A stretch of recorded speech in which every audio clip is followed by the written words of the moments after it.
Welcome back, students. Today we will start a new chapter, tissues. In this video, we will learn about the plant tissue. So let us do a quick review. Living organism, we know that all the living organisms are made up of cells. Cell is the structural and functional unit of living organism. Now, there are unicellular as well as multicellular organisms present in the world. Unicellular organism, let us take an example, amoeba, paramecium, euglena, and multicellular, fungi, plant and all.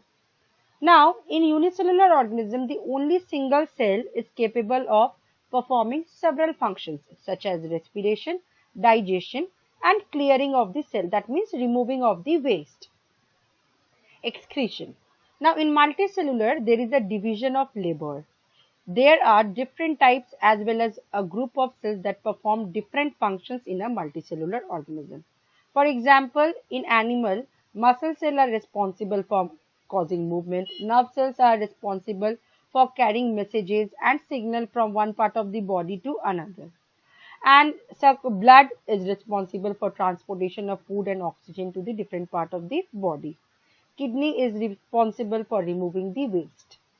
So, in plants, there are vascular tissues that are responsible for carrying food and water to different parts of a plant. Now, how this tissue formation takes place? How does the tissue forms? So, when a group of similar cells combine together to perform a specific task, then we call it a tissue. So, the grouping of cells together to perform a function efficiently. Similar cells combine together to form a specific function, that is known as tissue. For example, muscle, blood and so on. Now, the tissue cells have the same structure and they perform the same function as I told you. Now, let us take and see one experiment that we have taken 2 onions in jar as shown, and we have observed the growth of root for 5 days. Now, cut the tip of root of onion in jar 2. You will see, observe the growth of root for next few days. Roots in jar 2 stop growing. Why? When the tip of roots are cut, apical meristem which are present over there, it is lost. So, no further growth happens. Apical meristem is responsible for the growth of roots, for the growth of the plant. Okay, so we have taken 2 onions in a jar. Okay, and we have kept the root and we have allowed it to grow, root to grow for 5 days. Then we have cut the tip of root in the onion jar 2. And after that, when we have observed the root, we saw that the roots in jar 2 has stopped growing. Why? Because the apical meristem which were present over there, it is lost when we have cut it. Okay, so no more growth takes place. Now, what are the differences between the tissues of plants and animals, that is plant tissue and animal tissue? Plants do not move, so their tissues are predominantly the ones that can provide support to them, so that they can stand erect. They cannot move, the plants do not move, so their tissues are means it is specific over there to provide support to them and so that they can stand erect. Okay. Animals, as we know that we are in the category of animals and we need more energy as compared to plant, because we have to perform more function than the plants, right? So these are not stationary, and the tissues are the one that can support movement, like muscular tissues. Okay, it helps us to which supports movement. Now, in plant tissue, the tissues are made up of dead cells. It is made up of dead cell because dead cell can provide mechanical strength to the plants. The dead cell, it becomes, when the cells become dead, it becomes hard, it becomes stiff, and so it gives a mechanical strength to the plant and do not require much maintenance, as it is a dead cell, so it does not require much maintenance. Now, the tissue in case of animals are made up of living cells. Why? Because if the cells is dead, all the cells are dead, the being will also dead, so that they can move and perform several functions like respiratory, circulatory, excretory, reproduction, okay, and so on. Now only certain parts of the plant can grow. We know that in the plant, the only certain part of the plant can grow. The tissues present in such regions, they divide themselves, they perform cell division and form new tissues. Whereas in animal tissue, the cells in animals grow uniformly, okay, early, and not only in certain regions. In our case, we grow uniformly, right? It is not that only hand is growing or only leg is growing. We grow uniformly. So the structure of plant tissues is not very specialized. The structure of plant tissue is not very specialized as compared to the animals. But as the animals are all complex organism, so the organ and the organ system are in animals are highly developed. It is highly developed. So as I told you that in this video we will learn specifically about the plant tissue. So plant tissue is divided into two parts, meristematic tissue and permanent tissue. Now in meristematic tissue are those tissue which can divide throughout life, means till the till the plant is alive it can divide, okay. But permanent tissue, once they have done the division, after that they lost the ability to divide further. This is the major difference. The meristematic tissue can divide throughout life, but the permanent tissue has lost the ability to divide further. In meristematic tissue, there are three types of meristematic tissue: apical meristem, lateral meristem, and intercalary meristem. Whereas in permanent tissue, there are two types of tissue: simple tissue and complex tissue. Under simple tissue, it comes parenchyma, collenchyma, sclerenchyma, and complex tissue, xylem and phloem. Now, meristematic tissue. As I told you, in meristematic has the power to divide throughout the life. So, only certain parts of the plants tend to grow. I have already explained you this. So, these tissues are located in such parts are called meristematic tissue. And they have the capability to divide themselves and form new tissues. They have a thin cell wall which is made up of cellulose and also have dense nucleus and cytoplasm, but they lack vacuoles. But the meristematic tissue cells, they lack vacuoles and their cell wall is made up of cellulose. They have dense nucleus and cytoplasm, but they lack vacuoles. They can further be classified into three parts. These means there are three types of meristematic tissue: apical meristematic tissue, lateral, intercalary. See, apical meristem which is present at the tip of the plant, lateral meristem which is responsible for the diameter of the stem, and intercalary between the nodes and internodes of a leaf. Now, as I told you that there are no vacuoles. Why there are no vacuoles? Because we know that vacuoles are generally responsible for storage of food in water, and the intercalary tissue do not store them. They are rather responsible for manufacturing them. Understood? So, if the vacuoles contain sap which provides rigidity to the cell, this property of vacuoles may not allow the intercalary tissues to divide. If it provides rigidity, if it is not flexible, it will not allow the tissue to divide and manufacture new cells. This is why the vacuoles are not present in them. Clear? If the vacuoles are present, then definitely vacuoles will contain sap, and as a result the cell would be turgid. It will be in a tight condition and it will prevent the cell to divide further, and thus it cannot form a new cell. That is why they lack vacuoles. Clear? Now, apical meristem, lateral meristem, intercalary meristem. Apical meristem, as I told you, that they are responsible for the growth of stem and roots in the plants, and they are found in the tip of the root and stem. Clear?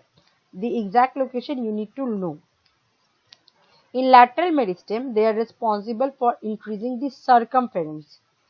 Okay, as I told you that increases the diameter of the girth, okay, the middle part of the stem, and hence are found there.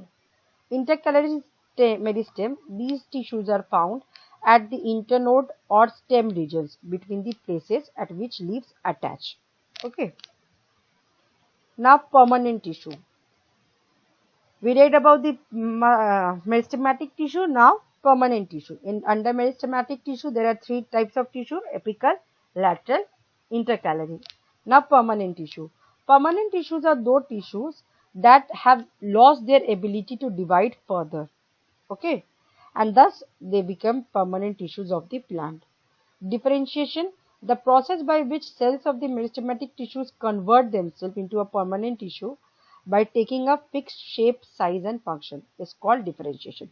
When the meristematic tissues has converted themselves into a permanent tissue and they have taken a fixed shape, size and function, this is called differentiation. Clear? Now, as I told you that there are two types of permanent tissue, simple permanent tissue and complex permanent tissue. In simple permanent tissue, there are 5 types: parenchyma, chlorenchyma, erenchyma, collenchyma and sclerenchyma. Now, these are the structure. Parenchyma, when in parenchyma, if the air space is present, then it is known as erenchyma. Collenchyma, this is the structure of parenchyma, and if the parenchyma contains chloroplast, then it is known as chlorenchyma. You can see the intercellular space. Intercellular spaces are present. In collenchyma tissue, these you can see the cell walls, and in sclerenchyma tissue is a dead tissue. Okay, it has a dead wall, and this is why it is deposited with lignin. It is deposited with lignin, and that is why it forms a stone cell, hard covering, right? Now let us read about the difference about the parenchyma, collenchyma and sclerenchyma. Parenchyma tissues are responsible for photosynthesis. As I told you, the chlorenchyma, those tissues which contain chloroplast, and responsible for photosynthesis. They store food, the gaseous exchange and floating of plants takes place. Due to the erenchyma, the floating of plant takes place. Right? When parenchyma contains air space, then it is known as erenchyma, and thus it helps the plants to float. Now, collenchyma. Collenchyma are tissues responsible for providing flexibility to the plant. It is responsible for providing flexibility to the plant so that they can bend easily. Sclerenchyma are the tissues which is making plant hard and rigid because it is composed of dead cells, right? So in parenchyma, the cell, it is living cell, and the cell wall is made up of cellulose. The collenchyma, it is a living cell, but cell wall is made up of cellulose and pectin both. But the sclerenchyma is a dead cells, and the cell wall is made up of lignin. Okay, the parenchyma cells have a large intercellular spaces between them. The parenchyma cells have a large intercellular spaces between them. But in collenchyma, the intercellular space is very little. And whereas in the sclerenchyma, the intercellular space, they do not have any intercellular spaces. They are, in parenchyma, they are thin walls and that surround each cell. In collenchyma, the cells present in these tissues are broad and irregular, thick at corner. I can show you the picture again. You can see it is thick at the corner, right? It is thick at the corner, and the intercellular space is much, but in this it is little, and in this they don't have any intercellular space. Now the cell walls, these cells have a long structure with thick walls, and they are found in where the parenchyma are found. They are found in leaves and newly formed branch. Okay, and collenchyma, they are present in leaves and stem of a part. Now they are found in stems, veins of the leaves, covering of nuts and seeds. Now chlorenchyma are the type of parenchyma tissue which contain chlorophyll in them. Due to this presence of chlorophyll, they are capable of performing the process of photosynthesis. Erenchyma, they are found in aquatic plant, and they are also similar in structure to that of parenchyma and have large air cavities, which I have already explained you. And this air cavity only helps the aquatic plant to float in water. What is lignin? What is lignin? The cell walls of dead cells have a substance called lignin. In them, these are dead cells which provides rigidity to the cells. Lignin acts as the cement for the cell. It acts as a cement for the cells. Okay. Next, epidermis. Epidermis is the outermost layer of the cell. Any cell, the outermost layer is known as epidermis. It covers the entire plant. It has a thin layer of say single cells, but in places with less water, right? It is a thin layer of single cells, but in places with less water. The epidermis of the plant can become thick in order to avoid frequent water. It can become thick because to prevent transpiration, okay, or frequent water loss. The cells are flat, they do not have intercellular spaces between them. The outer walls of the epidermal cells are thick. I will show you the picture. And the inner walls are thin. The outer wall is thick and the inner wall is thin. They often have a long hair-like structures in root which facilitate the absorption of water. They have a hair-like structure which we call root hairs, which facilitate the absorption of water. Now the main function of the epidermis is to protect the plant, okay, from fungi, water loss or any injuries by secreting a wax-like water resistant substance such as cuticle. So what is cuticle? Cuticle is the waxy layer present on the surface of the leaf. It is a waxy layer present on the surface of the leaf to prevent water loss. This is the figure of epidermis. You can see this is the cuticle. This is a thick waxy layer present on the outer surface of the leaf to prevent water loss, right? This is epidermal tissues. You can see there is no intercellular spaces present between them. The outer cell is thick and the inner cell is thin. This is lower epidermis, okay, or inner epidermis. Clear?